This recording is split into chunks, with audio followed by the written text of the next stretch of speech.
Everybody, and my name is Christy Wissink. I'm a licensed independent mental health practitioner, and I am wanting to bring some resources through video, written word, journaling, other practical tools to kind of help us in the mental health professional and people helping professional in general to prevent burnout and stay within our careers as people helpers. So this is video 2 of a 3-part video series, kind of how COVID-19 and that collective trauma and shared processing that we experienced as people helpers, and how we are continuing to kind of deal with the fallout of that, and how we can continue to work on ourselves so that we can have our own healing, but also help our clients in that processing today. So in our last conversation, we began reframing our role, not just as really detached guides, but also walking besides our client as fellow climbers, navigating the same steep emotional terrain. Today, really, I invite you to pause on that path, check your backpack. Many of us truly are carrying more than we've named, and probably more than we have allowed ourselves to feel. So today really just kind of want to touch base on that emotional load and really talk about the weight of dual exposure, and what it means to be both a healer and a human during the COVID-19 pandemic, as well as collective trauma. So really kind of defining dual exposure and shared trauma. So when crises like COVID-19 collapse the boundary between professional and personal life, we don't just show up as therapists. That happens anyways, but on a magnified level when it is really kind of a collective experience like we had through COVID-19. So we show up as parents, partners, community members, survivors. And so that's really where dual exposure begins. So it really refers to the experience of holding trauma on 2 levels. As members of the affected population, experiencing all of us as the world experiencing COVID-19 collectively as human beings, but also us as people helpers as the caregiver. So simultaneously then absorbing our client's trauma narrative. And so this is different really from ordinary countertransference. It's really a shared traumatic reality where both the therapist and the client are touched by the same crisis. This could be the pandemic as it was, but also war or racial violence, just to name a few other things that could create that idea of dual exposure. So it's not just their story that you're hearing when we talk to clients, but also our story. And so you're living the trauma even as you work to contain it for others. So you're living it and trying to help others contain it, and so it compounds some of that stress your nervous system holds onto. So what does dual exposure look like in practice? Let's ground this in what it looks like kind of viscerally. So imagine you're in session with a client who's talking about evacuating their home during a wildfire. You nod, you validate, but your suitcase is packed by the front door because the smoke has been in your lungs for days. Or maybe a client confesses feeling emotionally numb while scrolling endless headlines about another school shooting, and you realize you've been doing the same. Heart clenched, children on your mind, rage in your chest. So in these moments, the boundary between self and other kind of starts to collapse. Your body then becomes a vessel of 2 stories at once, your own and theirs. And so this is the essence of dual exposure. And it doesn't only occur during global catastrophes, as mentioned.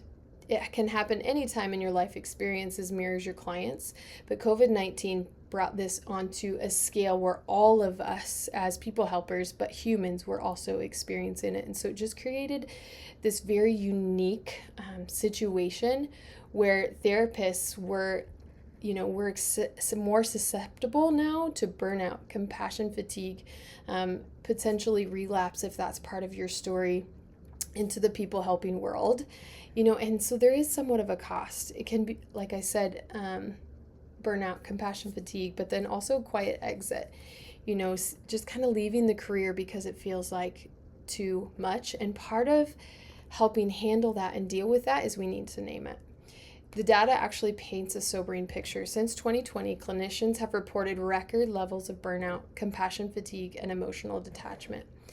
Many describe what's called empathetic strain, or that depletion of the very empathy that once defined our work. Sometimes the symptoms are very subtle. It's this kind of creeping sense of dread before sessions, feeling maybe robotic or checked out, irritability, forgetfulness, maybe intrusive memories of the pandemic, or things that our clients shared that you're not able to contain and that are coming in after work, or the opposite, feeling absolutely everything and not being able to kind of shake it off.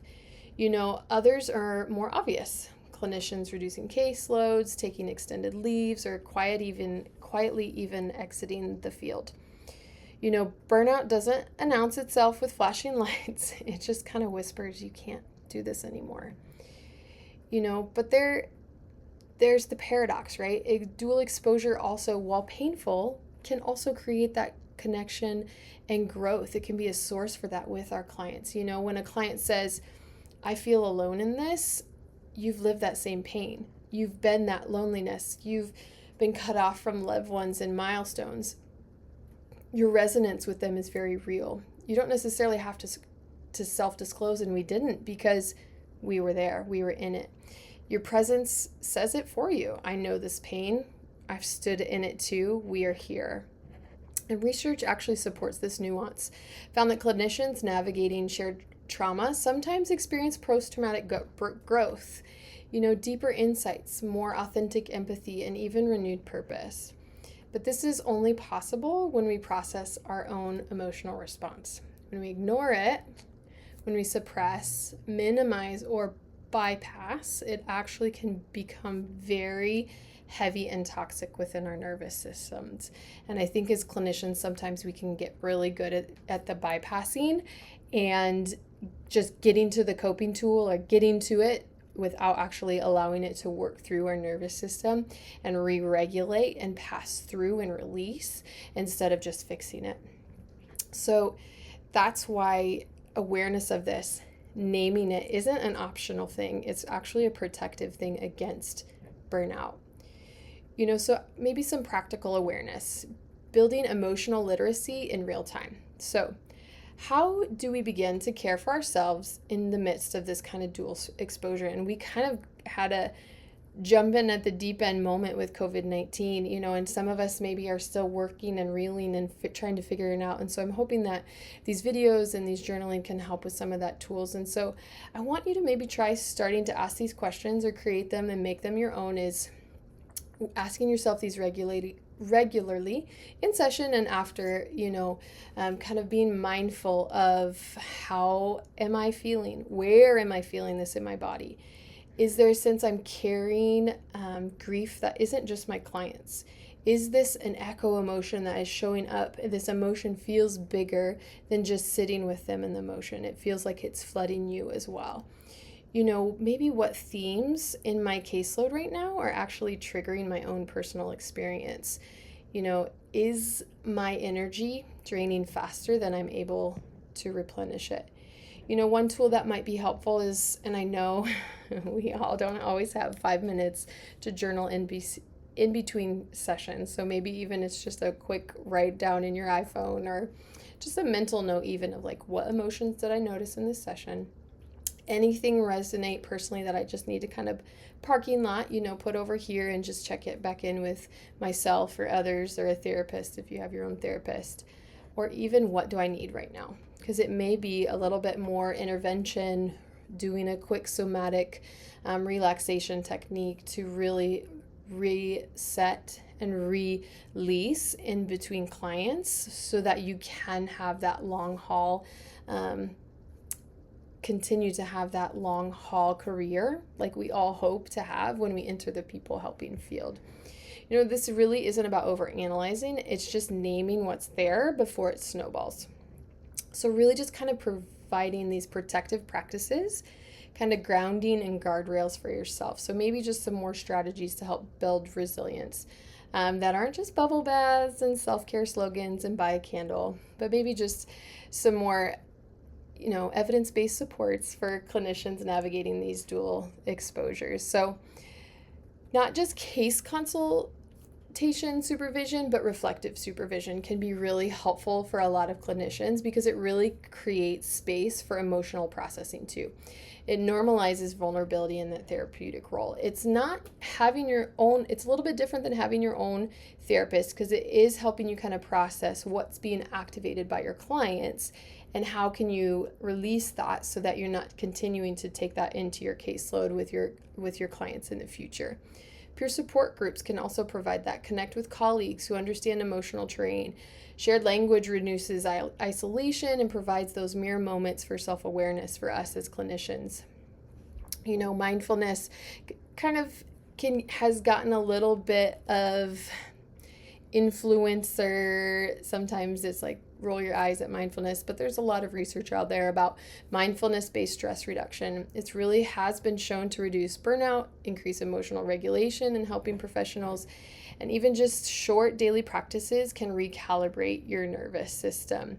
Really, even just some quick breath work in between sessions while you're running to the bathroom can really help reset your nervous system for when you to show up with that next client, so you're not retaining that and compounding that potential residual stress.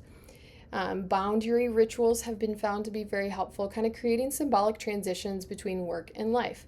Changing clothes, taking a walk, journaling, saying a grounding phrase. Your nervous system really needs that signal that the workday is over. I think for me, it's driving and then imagining I'm kind of taking off my work hat, and I'm a mom, so putting on my mom hat and walking into that space in that role to symbolize, the clinician's day is over and my nervous system is ready to be present as a mom, and as a partner. As much as possible, limit doom scrolling. This may sound simple, but as we know, in collective times of trauma, TikTok really took off, and that exposure to news and media can actually increase that vicarious trauma symptoms, really protect what you're putting in. And as therapists, we need to be mindful of what's going on in the world, but also we have to be protective of our own nervous systems so that we're not compounding that outside of the office. Therapy for the therapist. Yes, your own therapy is a vital container and can be, especially during that shared trauma. We must create our own space for grief and rage and release. And as we've seen through COVID-19, we can't carry it all. We knew that, like in our minds, but then the COVID-19 pandemic really just exacerbated that on a level that none of us had ever experienced in that. So kind of want to leave you with this. Dual exposure is not a sign of weakness. It happened. It may continue to happen, and it might happen in the future in different ways for all of us. But in reality, being both a healer and a human in a hurting world can be a strength. So if you felt heavier after COVID-19 and even this year, more tender, more tired, it's not because you're broken. It's because you're carrying two stories at once. You can learn to carry your own story with compassion and create more room to hold space for others. So we want to learn how to expand that in a safe and healthy way. So just kind of asking yourself, so what part of my story is being stirred right now? What maybe small act of care can I offer myself this week? I encourage you to look at the blog and the journal activities and some of the mindfulness practices that are on our website that tag along with these videos. And in part 3, we'll kind of move deeper into some of those more practical strategies kind of for protecting your emotional well-being, but also while staying connected to your purpose. You are not alone in this. Let's keep climbing together. Thank you.